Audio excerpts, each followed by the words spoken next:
Thanks to Squarespace for sponsoring this video.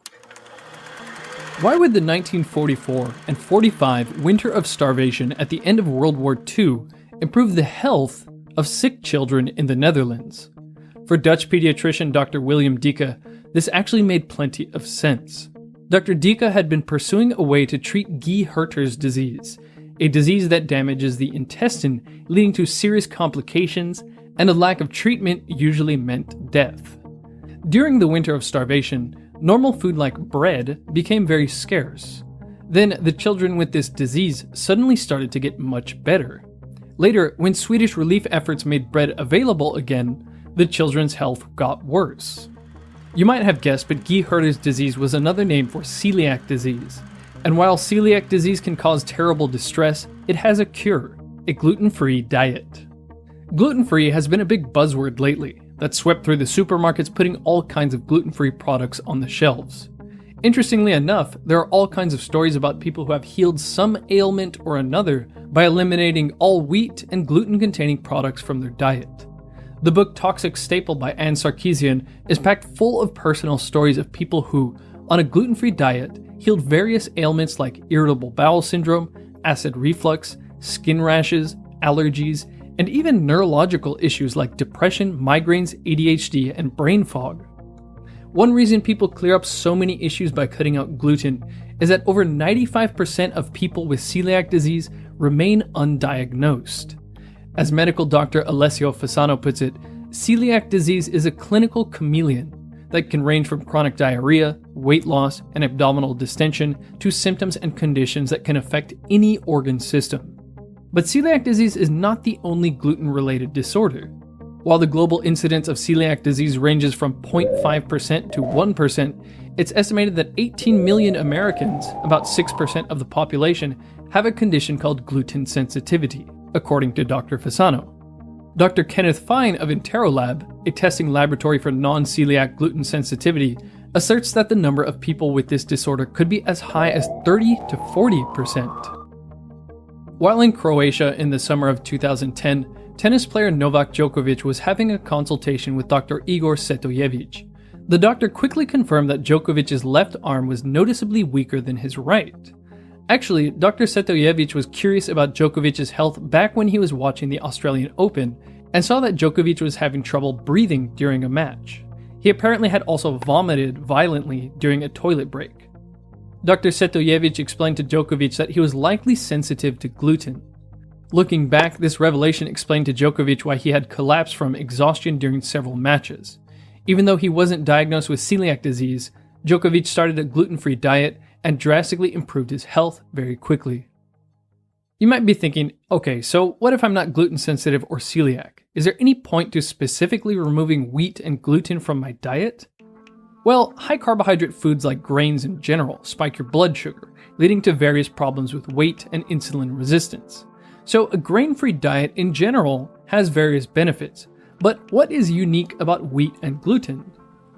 First off, even people without a proven sensitivity to gluten claim to have easily lost plenty of weight by cutting out wheat specifically. And a 2012 study from Brazil found that a gluten-free diet reduces body fat, inflammation, and insulin resistance. In the study, they gave two different groups of mice free access to food and water. The diets were exactly the same, except one group's diet contained 4.5% wheat gluten. The mice with the gluten gained more body weight and much more fat. Specifically, the mice eating the gluten had higher fasting insulin and glucose, and had much more fat in the muscle and liver. This points the finger at gluten as an exacerbator of insulin resistance, diabetes, and fatty liver. Actually, when I was doing research for my previous video on why the obesity rate in Japan is only 3.5% compared to America's 30%, I noticed there's a big difference in wheat consumption between the two countries.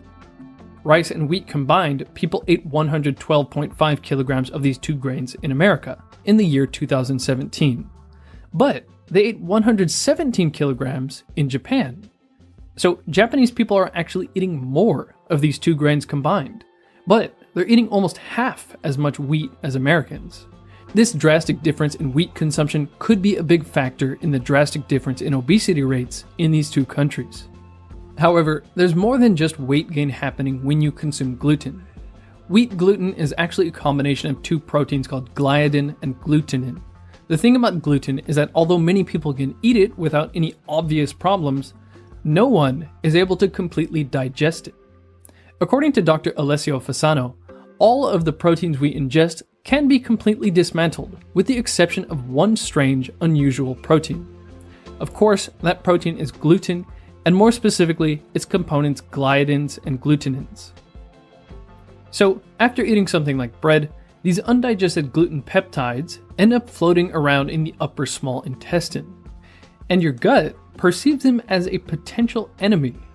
Dr. Fasano says that based on studies from the Center for Celiac Research and his colleagues worldwide, it seems that the body's immune system mistakenly interprets gluten as a component of a dangerous bacterium or bacteria. This causes the body to unleash an immune response to fight against and rid the body of the perceived attacker. Dr. Fasano says that this response is elicited in everyone. It is not exclusive only to people affected by gluten-related disorders. And this immune response provokes inflammation. Inflammation is a natural response to infections or injuries, but it's supposed to be temporary, not something you want happening every time you eat. A 2011 article by Dr. James Oshman explores the link between inflammation and chronic disease. He lists massive numbers of studies documenting relationships between inflammation and conditions like Alzheimer's, bowel disorders, cancer, diabetes, and rheumatoid arthritis. Dr. David Perlmutter says that there's no part of the body that is immune from the damaging effects of gluten, and the reason being is that there's no part of the body that is excluded from the mechanism of inflammation. Now, there's another component to gluten, and it's how it affects the lining of the gut. To explain, take a look at this diagram. As you know, the skin acts as a barrier to prevent unwanted things from getting inside the body. Similarly, the epithelium of your gut, its lining, acts as a barrier to prevent unwanted gut contents from leaking into other parts of the body. Now, on the lining of the gut are spaces between cells called tight junctions that act like gates. If they remain open at inappropriate times, it can cause a lot of problems. Just like walking around with open wounds on the skin can cause a lot of problems, you don't want open spaces in the lining of your gut leaking things in and out of the gut. To put it another way, our body is like a fortress, and our gut is trying to protect it. In the year 2000, it was discovered by Dr. Fasano and his team at the University of Maryland that there is a protein called zonulin that allows the opening and closing of these drawbridges in the gut. The gene that encoded this molecule is sitting on this teeny tiny chromosome that is chromosome 16, but it's packed with genes that have been associated to some important disease of humankind. So autoimmune diseases, cancer, and disease of the nervous system are sitting here.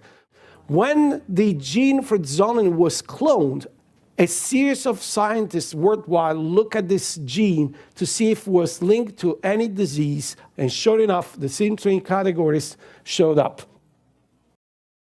Here's Dr. Fasano explaining how gluten relates to all of this. On this slide, he has the pearl necklace that is the gliadin protein of gluten. Some of the fragments that cannot be digested are color-coded here. These two blue guys here, they communicate with the fortress and say, please, release zonulin. Open that drawbridge because I need to come in. So, gliadin uses zonulin, the key to the drawbridge, to allow gliadin peptides to leak through the gut and get into the bloodstream and then get where they don't belong and cause problems. This is purported to allow macromolecules to leak from the bowel and increase inflammation and the risk of autoimmune diseases. So the human body isn't properly equipped to deal with eating massive amounts of gluten in general, and it seems to be taking its toll on more and more people. Celiac disease is on the rise, increasing fourfold over the past 50 years. And it was found that in a group of 3,000 people, celiac disease was doubling every 15 years.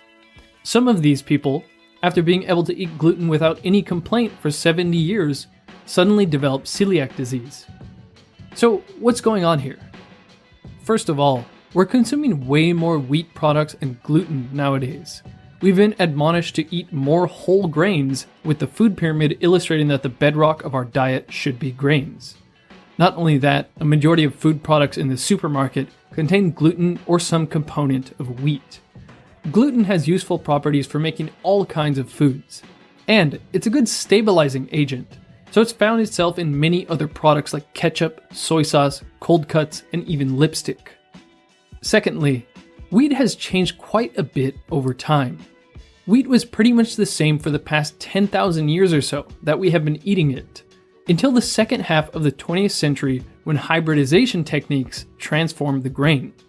In fact, this study found that compared to ancient strains of wheat, modern wheat expresses a higher quantity of genes for gluten proteins that are associated with celiac disease. Another culprit is the modern preparation methods of wheat. It used to be that making bread required a long fermentation process that required a couple of days. Now, you can go from flour to loaf of bread in 2 hours. In any case, it appears that most anyone could benefit in some way from eating less wheat and gluten. Depending on who you are, you can obviously tolerate more or less. Celiacs and gluten-sensitive people obviously have to be very careful with their diet. In other people, constant consumption of wheat can slowly chip away at their health with persistent inflammation. And other people can seemingly eat all the bread that they want and not have any problems. At least, no obvious problems. At the very least, if you have some ever-present stomach issues or other chronic issues like brain fog, fatigue, or skin conditions, it's worth trying a gluten-free or grain-free diet for a couple of weeks. Worst case scenario is you lose a couple pounds in the process. One last thing I should add is that just because something is gluten-free does not mean it's healthier. Gluten-free products often add more sugar, more refined unhealthy fats, and other questionable substitutes to make up for the palatability lost from taking the gluten out.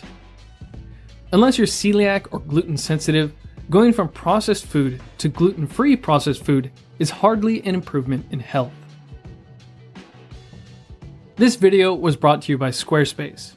If you want to make a professional grade website, whether it's an online store or a page for your art, it can't be easier with Squarespace. They provide an all-in-one platform with beautiful designer templates to choose from, and it all comes with award-winning 24-hour customer service. Domain setup is really easy, and you can even transfer in your third-party domains. There's no upgrades, nothing to install, and no patches ever. You can start your free trial at squarespace.com, and when you're ready to launch, go to squarespace.com/WIL to save 10% off your first purchase of a website or domain.